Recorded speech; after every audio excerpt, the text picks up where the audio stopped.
Welcome to The Right Approach, sponsored by Cascades Golf Course. I'm Phil Fischmeister, and today my guest is the 2025 Jackson City champion, Trevor Raymond. Thanks for being here, Trevor. Thank you, Phil. Appreciate it. So first off, just congratulations on the win. Thanks. I think that's your second Jackson Major. Mm-hmm. Yeah. Now we got to start with your first round last Sunday. Your first round opponent is none other than your dad, Mike. So tell me, what was it like playing a match against your dad, and what was that conversation like on Saturday night when you first found out you were playing against each other? There wasn't much conversation. I think we both knew what we had to do. But it was definitely fun. It was interesting. We play in a lot of stuff together as partners over the years, so it was cool to kind of flip the script and play each other. Yeah.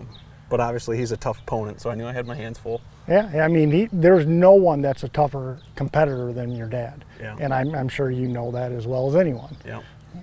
Now, I talked to your dad about this, and we're not sure, but we think, and your dad would know this probably better than anyone else, that this was the first ever father-son match in a city championship.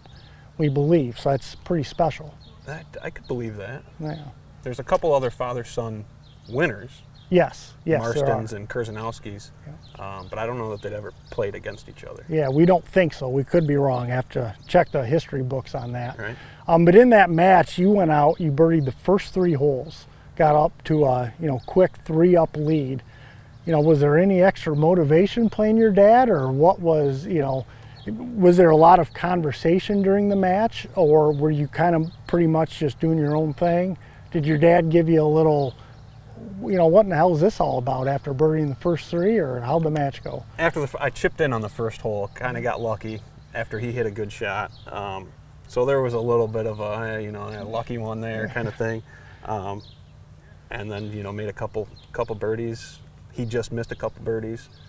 That happens in match play, But yeah, we were kind of quiet the whole time. Yeah. But, you go in and have a beer afterwards, and then absolutely. everything comes out. So. Yep, absolutely. And then your dad went on to caddy for you in the finals on the 36-hole final on Sunday. So pretty cool that you beat your dad in the first round, and then he comes out and caddies for you when you win the title. Yeah, absolutely. It's super nice having him on the bag. I'll remember that forever, obviously. Yeah, I'm sure. And he helped me a lot too. So. Yeah. And I mean, the country club very well, but your dad, I'm sure, knows it as well as anyone. So there's probably no better guy to have on the bag out at the country club than your dad. Absolutely, especially with some of the changes they've made out there in the last couple of years too. Sure. He's very, aware of some of that stuff, and I don't play it as much recently, so he helped big time, definitely. Yeah. So speaking of your dad, obviously a very accomplished golfer in the Jackson Golf Hall of Fame. What is kind of his influence been in your golf life? Or, what's maybe the most important thing that you've learned from him about competitive golf? I think it's kind of what you alluded to, is just being a competitor. Don't ever give up. It's not, it's not over till the ball's in the hole. You never know what's going to happen in golf. The next shot might go in. So never give up, and just keep grinding away. Yeah. Definitely learned that from him, but you learn a lot of things. I caddied for him when I was younger over the years with him, and watching all the other guys in the area. You just learn a lot even by watching. Sure. So. And I believe your dad, very impressive resume, statewide and in national events, especially in the senior circuit. I could be wrong, but I think he only has 2 Jackson majors, so I believe you may have just tied him. Is there any conversation about that, or needling him of, hey, I caught you, or I'm going to pass you soon, or anything like that? Yeah, we'll see. If I can win a Masters at age 68 like he did, I'd be doing pretty good. Yep, I agree with that. Well, let's fast forward to your semifinal match against Jamie Clark, because I actually caddied for Jamie in that match, so I got to see it up close and personal. What impressed me the most about your play is just your ball striking, your consistency. You almost never missed a fairway. You almost never missed a green. Although you probably didn't have your best putting day, you just never got yourself into trouble. Where Jamie, on the other hand, his short game was very good. He made some incredible recovery shots, incredible up and downs, but he was having trouble finding the fairway off the tee, having trouble, hitting greens. Yeah. And so you were actually 2 down at the turn, but both holes that Jamie won on the front 9 were 3 putts on your part. So you were probably hitting the ball better, but the short game, Jamie had the advantage on the short game. Kind of, what was your mindset, being 2 down at the turn during that match? Just knew I had to continue what I was doing, hitting fairways, hitting greens. Eventually a putt's going to fall. Yep. And, match play, Jamie's playing good on the front 9, so you just kind of hope that, well, if I keep hitting fairways, keep hitting greens, maybe he'll make a mistake. Yep. And if you capitalize, you win a hole. But Yeah. Hole by hole, just kind of find the fairway, then find the green, and hopefully it works out. And luckily it did. And Jamie, did make a few mistakes. He bogeyed 10, 11, 12, so his 2-up lead went, all of a sudden you have a 1-up lead after 12. And then, obviously you won the match on 16 by making like a 30-foot birdie putt, to win 3 and 2. And that was probably the first putt you made all day of any significant length. So Definitely. like you said, it's just a matter of time before a putt goes in, and it finally did. Yeah. So the finals, you play against Connor Spencer, been playing amazing golf all week, making a lot of birdies. So after your match against Jamie Friday night, what was kind of your mindset going into Saturday? Because you hit the ball great, you didn't make a lot of putts, didn't make a lot of birdies, Right. but was it just, let's keep hitting the ball like this, let's keep making a lot of pars, maybe my opponent makes some mistakes, or did you know you had to make some more birdies against Connor? I knew I had to make more birdies against Connor, definitely. He, like you said, he played great all week. He made a ton of birdies in his matches all week, and he's a solid player, so I know he's not going to come out and have a bad day. So I got to make more birdies, but also keep doing what I'm doing, hitting fairways and hitting greens, because it's hard to make birdies not doing that. So That's right. that was kind of the mindset, was, let's just keep hitting it how you've been hitting it and see if we can get hot with the putter. Felt good warming up that morning with the putter, and towards the end of the day with that match with Jamie, made a long putt, so I had a little confidence going, and luckily it worked out. Yeah. And then your match against Connor was a great match. It was back and forth the whole way. Yep. I think Connor got as much as 2 up at one point in time, but he'd get up, you'd tie it up, you'd get up, he'd tie it up. And the match was all square through 29 holes. Yep. And then you went on a birdie string. You birdied 12, 13, and 14, 3 holes in a row, 12 and 14 being 2 of the hardest holes on the course. And obviously that ended up being the pivotal part of the match. So kind of speak to those 3 birdies on 12, 13, and 14.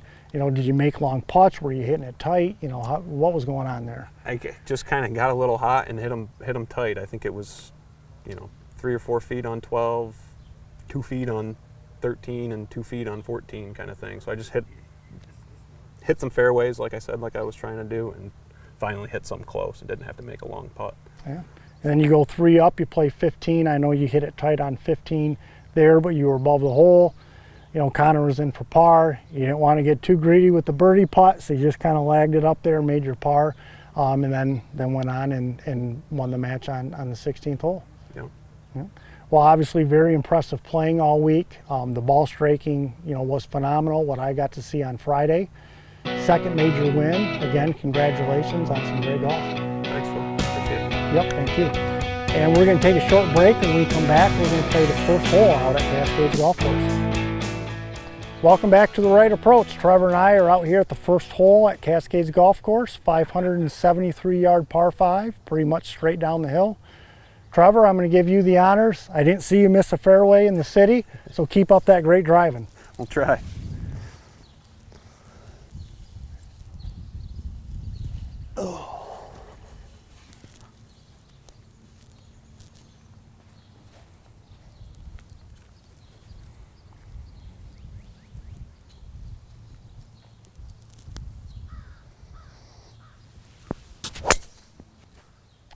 Just like that, right down the middle.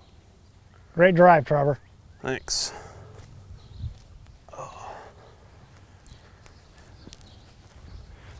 See if I can keep up with that.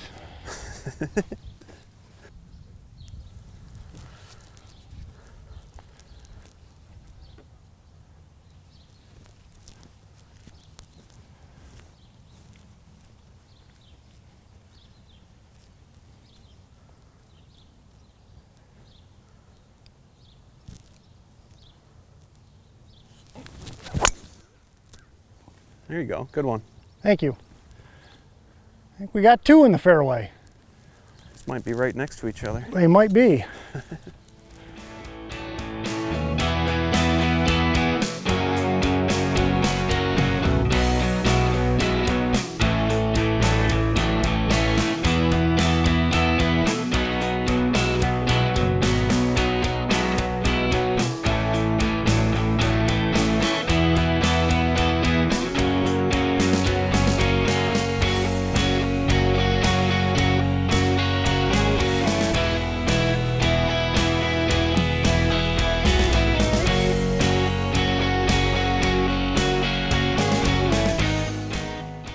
All right, Trevor, we both managed to find the fairway. The only difference is you're 20 yards past me. So, I got a big bounce. Yeah, we'll pretend that's what happened. But I've got 264, a little downhill, so I'm going to hit 3-wood and see if we can get home in 2. Worst club in my bag, so what can go wrong? One good swing.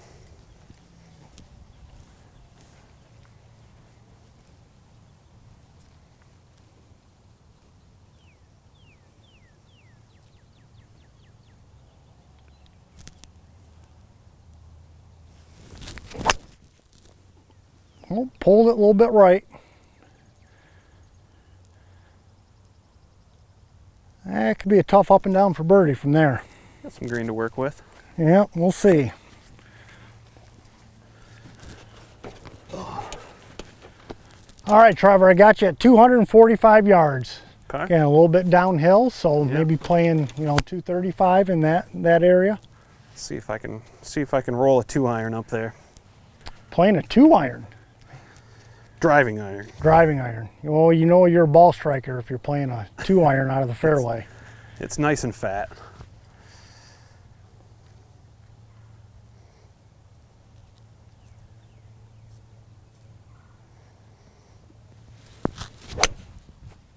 Oh, great looking ball, Trevor.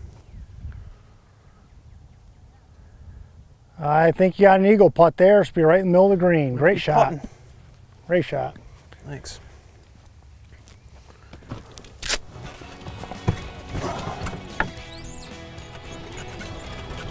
Don't get much better than that. No, take that.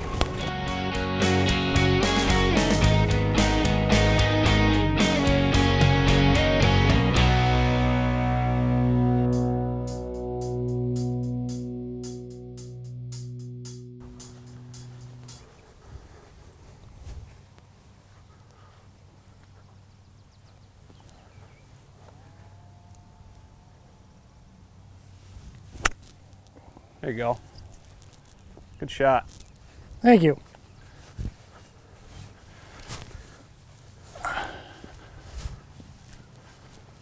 All right, Trevor, about 20 feet for eagle. Should be what, relatively straight as all putts on this green are?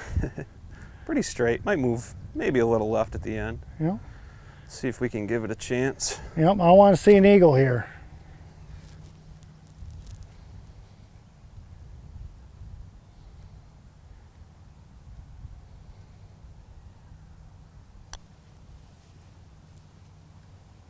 Get in there. Just like Boom. that. Great eagle. And that's why you are the city champion right there.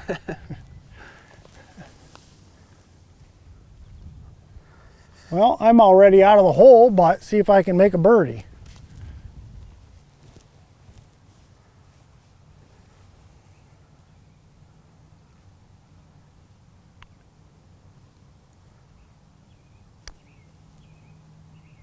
Just like that. Just easy game, right? Hey, great eagle, Trevor.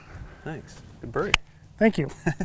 There's one more question I wanted to ask you. Yeah. So you've obviously been a really good player since high school, but it seems like the last 3 years you've really stepped up your game. You won the county open in 2023, win the city this year. You've been competing in a lot of tournaments. So what do you contribute to kind of making that next step up, winning these tournaments, competing at a higher level? Definitely been practicing harder. Yeah. Focusing on some different things, but spending more time practicing, working on the swing, and mentally just trying to not be as I used to get pretty mad at bad shots, and you just can't do that and play good golf. So try to be a little more relaxed and enjoy it, have fun out there, and good things usually happen when you do that. Absolutely. Well, it's showing because you're playing great golf. Again, congratulations on the city championship. Thanks, Phil. Great Eagle here on #1, and thanks for being on the show. Appreciate it. Thanks for watching The Right Approach, brought to you by Cascades Golf Course.